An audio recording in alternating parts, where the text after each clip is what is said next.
Hai guys, namaku Sarah. Aku siswa kelas 10 SMA.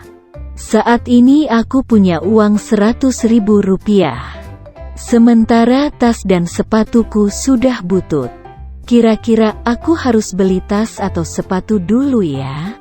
Soalnya, uangnya hanya cukup untuk beli salah satu aja. Bantu aku nentuin pilihan dong.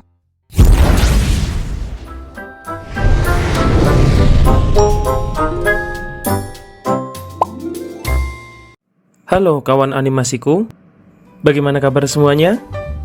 Semoga selalu sehat dan semangat belajar. Kembali lagi di kelas MISU, Ekonomi Mudah dan Seru. Pada video sebelumnya kita sudah belajar tentang konsep ilmu ekonomi, di mana masalah pokok ekonomi adalah kelangkaan, yaitu keadaan di mana kebutuhan manusia tidak terbatas, sedangkan alat pemenuhan kebutuhan manusia terbatas. Sehingga manusia harus melakukan pilihan menggunakan skala prioritas. Kawan-kawan tentu sudah paham apa itu skala prioritas ya? Skala prioritas merupakan daftar kebutuhan manusia yang disusun berdasarkan tingkat kepentingannya. Jadi, manusia harus memilih-milih kebutuhannya berdasarkan urgensitasnya. Dari pilihan-pilihan tersebut akan muncul biaya peluang. Nah, pada video ini kita akan membahas tentang biaya peluang.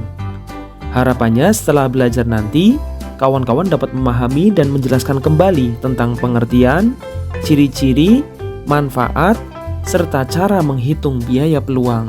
Biaya peluang atau opportunity cost adalah biaya yang timbul karena hilangnya kesempatan, sebab seseorang mengambil pilihan yang lain, atau singkatnya, biaya peluang adalah segala hal yang dikorbankan untuk memperoleh hal lainnya.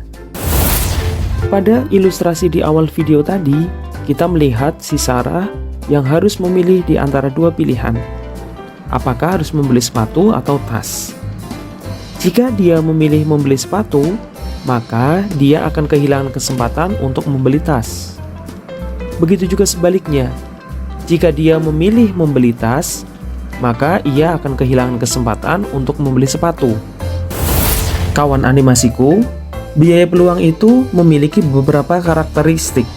Di antaranya yang pertama, perhitungan biaya peluang tidak melulu dalam bentuk uang, tetapi bisa juga dalam bentuk waktu, kesenangan, keuntungan yang akan diperoleh di masa yang akan datang, serta hal-hal lainnya. Yang kedua, biaya peluang punya banyak kemungkinan dalam penggunaannya. Yang ketiga, pengambilan keputusan terhadap biaya peluang sangat bergantung pada tujuan dan kondisi masing-masing individu. Yang terakhir, umumnya biaya peluang merupakan kebutuhan sekunder dan tersier. Terus, kira-kira apa manfaat mengetahui biaya peluang ya? Dengan mengetahui biaya peluang, kita lebih mudah dalam menentukan skala prioritas. Kita juga bisa menghemat pengeluaran serta meminimalisir resiko dalam berbagai aspek. Nah, selanjutnya kita akan membahas bagaimana cara menghitung biaya peluang. Caranya mudah banget kok. Dalam biaya peluang akan ada dua pilihan atau lebih. Pastinya ada pilihan yang diambil dan pilihan yang ditinggalkan. Jika pilihannya ada dua, maka yang menjadi biaya peluang adalah pilihan yang ditinggalkan. Dan jika pilihannya lebih dari dua, maka biaya peluangnya adalah pilihan yang terbaik yang ditinggalkan. Untuk mempermudah pemahaman kita, langsung saja nih kita lihat contoh soalnya dalam ilustrasi berikut ini.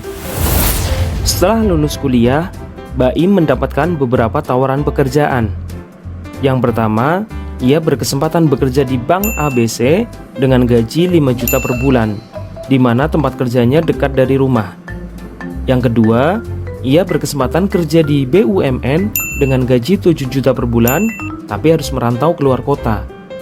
Jika Baim memilih bekerja di Bank ABC dengan alasan dekat dengan keluarga, maka biaya peluangnya adalah 7 juta. Karena ia telah mengorbankan kesempatan bekerja di BUMN dan memilih bekerja di Bank ABC. Selanjutnya, bagaimana jika ternyata Baim memiliki 4 kesempatan pekerjaan? Yang pertama, kerja di Bank ABC. Yang kedua, kerja di BUMN. Yang ketiga, sebagai freelancer dengan gaji 4 juta per bulan. Yang keempat, membuka usaha kuliner dengan pendapatan 6 juta per bulan.